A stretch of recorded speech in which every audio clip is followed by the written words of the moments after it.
Urvil, let me start with you. Tell us from your perspective, and you've worked with some of the largest manufacturers in the country, Mahindra and Mahindra, Larsen and Toubro, now with UPL. All of them have large factory operation, significantly sizable geographical footprint, multi-state operation. What creates complexity in managing compliance? It's just not dependent upon what kind of activities you are operating in, but the size and scale of operations of an entity will determine what kind of compliances you have to adhere to. So from my experience over the past 12 to 15 years in companies like L&T and later on at Mahindra's, it is not only the Central Act compliances that you need to keep track of, but even the local states wherein you are present. So India, as you know, has 28 states, and if you are present across all those states, in addition to whatever compliances are pushed on by the center, there are a lot of state regulators who will come and keep on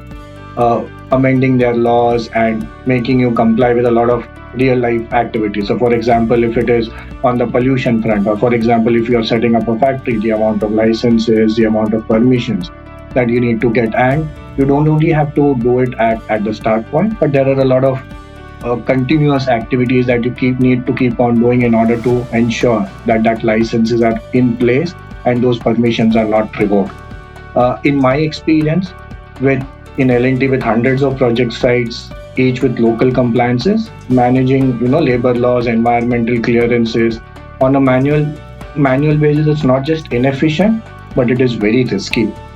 And adding to that, with my experience at UPL, which is a global company with presence in 138